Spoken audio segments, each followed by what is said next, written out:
Welcome to Mrs. Peach Thrifty Living. I'm so happy you're here today. Today is another story time.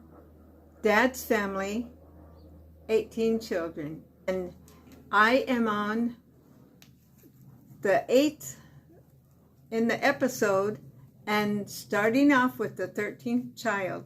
The reason being, some of these, there was one that was born and only lived a very short time, so there wasn't much in the biography of that. Off with number 13 today. Go back and check my playlist and you can see every one that I've posted and read about each one. My cousin put this together. She either talked to them personally or talked to somebody to find out about each one of the siblings. Number 13 was a girl. Her name was Melvin Morell. That's her middle name. Melvin Morell was born March 24th, 1925. And she got married in October of 1945. So she was 20 years old. She was born at home with Doc Fulton there to assist in her birth. You've heard the name before. He's been around quite a bit. That time in the house was a little different than what we are used to nowadays. They would heat the water on the wood stove and pull out the old number 3 wash tub. And the youngest one would get a bath first. Poor Lowell. Remember, he's the oldest one. The water must have been pretty dirty by the time that one got along in the bath, in the water. Wow. She remembers coming home from school and always being hungry. So they would go out to the garden and pull up an onion or pick a tomato for a snack. Hey, how would you like to have that kind of snack? A tomato sandwich would be good. Coming from such a large family, there was always plenty to do. And you started out young by doing chores.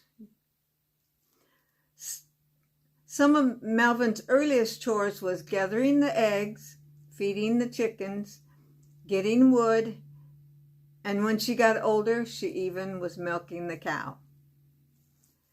There was a man by the name of Luke that lived with them. Seems like they've had quite a few people live with them over the years. He was just some man that came by the house and needed work. So Father put him to work, gave him a place to live. Christmas was a special time for everyone. Everyone would hang their stockings around the fireplace, and in the morning everyone was excited to see what in their sock. I'm sure it wasn't one of those fancy ones like we have these days. They usually all got fruit, nuts, and candy in their stockings. But each child would get a different special gift, usually a doll for the girls or something special for the boys. The 4th of July was also a special time. She remembers everyone in the community would load up their wagons and go to the Illinois River. One 4th of July, they had gone, and Melvin was quite young, but being daring, she climbed out on the rocks that looked over the river. She got a little too close to the edge of the rocks and fell in the water. Some of the men of the community had to jump in and save her because she couldn't swim. Sunday was usually spent as a quiet time for the family. They would go to church sometime on Saturday night and then at Sunday school on Sunday. Melvin became a Christian when she was 8 years old. She remembers her mother as being caring and loving.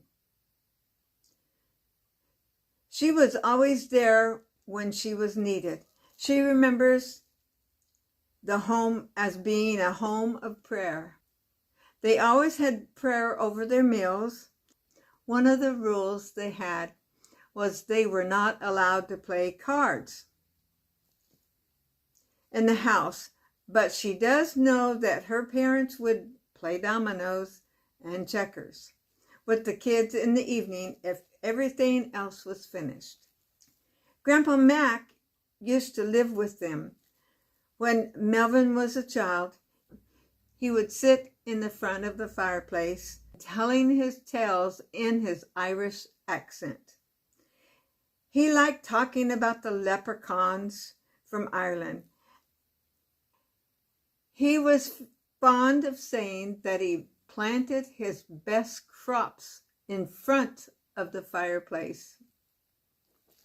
When Jack was born, now Jack hasn't been born at this time in the story, Melvin had been sick with pneumonia.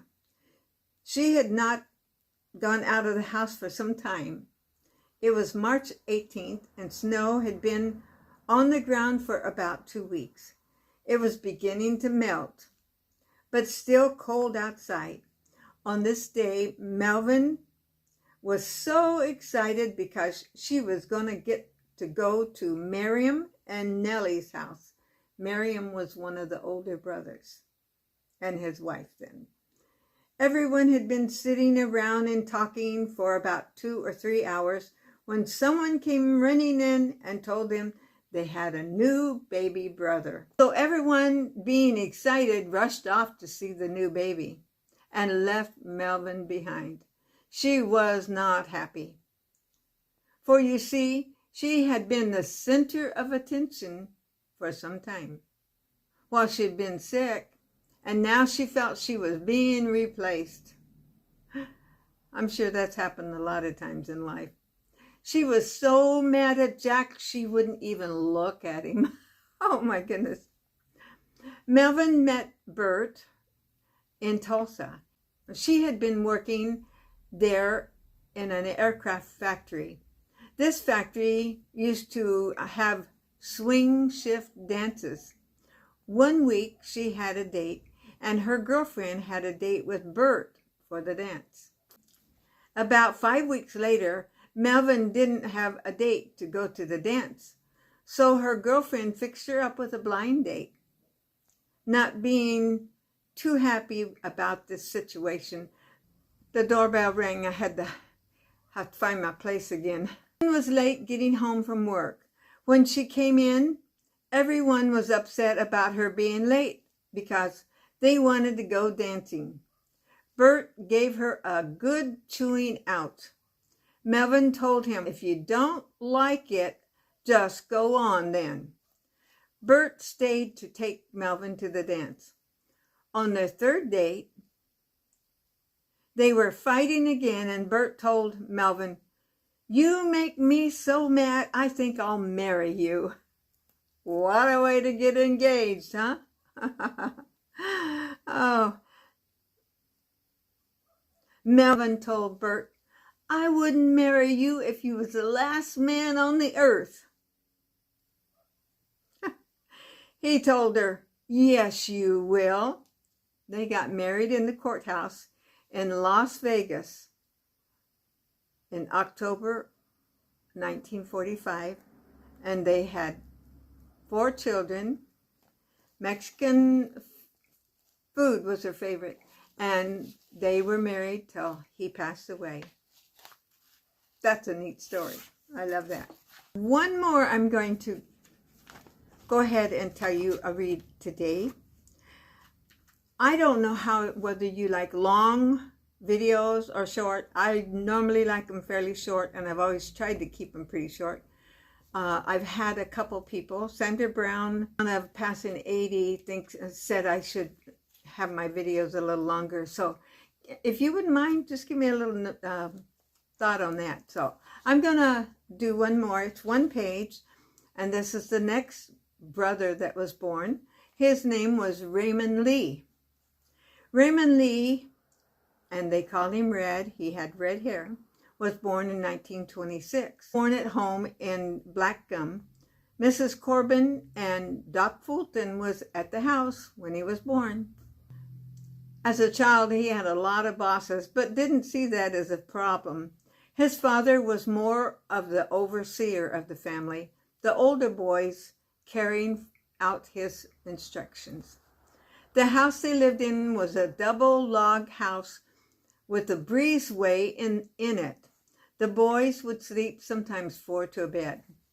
When he was small, some of his chores was to gather the eggs, but he also tried to help with the milking. They had quite a few cows. So when the older boys would get their milk pails, Raymond would get a can and go out and try and milk the calf. Raymond remembers Grandpa Mac as being a short, heavy-set Irish man. He talked with his Irish accent. He was blacksmith by trade, and he would build and fix wagon wheels and shoe horses. He also had a cotton gin in box. That's the place. Sunday was spent going to Sunday school up at the schoolhouse. Favorite foods for him was fruit cobbler. He became a Christian when he was 16. Math was his favorite subject in school also. I hear that from quite a few of the brothers. One of Raymond's favorite holidays was the 4th of July. Everyone in the community would load up their wagons and go to the Illinois River and fellowship. And evening time they would always have a church service. Well, it wasn't in a building, a service. When the boys were young in the summer, after chores were finished, the boys would go swimming in the swimming hole. They would try to see who could get in first. So while they were running to the water, they would be taking their clothes off. Raymond first left home to go to California when he was 16. He came home around the age of 17. His mother passed away on his birthday, on his 17th birthday. Wow. After this, he left home again and joined the Navy and was there for 3 years. Raymond loved Lloyd Marlowe, that was Aunt Madge's husband, as being the person who had the biggest influence on his life. Grandpa Tom was a big, tall man who wore a mustache all the time. His wife was short and heavy-set. When Tom would sit at the table and drink his coffee, he always had to have 2 hands on the cup because it shook. Raymond met his second wife, Vanita, at the American Legion dance. He knew 6 months after meeting her that he wanted to marry her. There's my 2 stories today. I hope you enjoyed those. Some of these things in these stories I haven't heard, and I probably read them somewhere along the line, but it's been a long time. I hope you enjoy that. Stay tuned for everyone. Go to my playlist. They'll be in there. And I do a lot more besides the playlist of that. I do cooking. I do grocery hauls. We have music on here. Just lots of things. Just go look at my playlist, and I try to mark very clearly what everything is. Subscribe if you haven't. Like, comment, and share. It's a blessing when I do hear from you, and I pray God will bless you today. You can see my family had a lot of godly bringing up, and that's what I try to do. Stay true to my Jesus. God bless you. Come back next time. I'll see you then.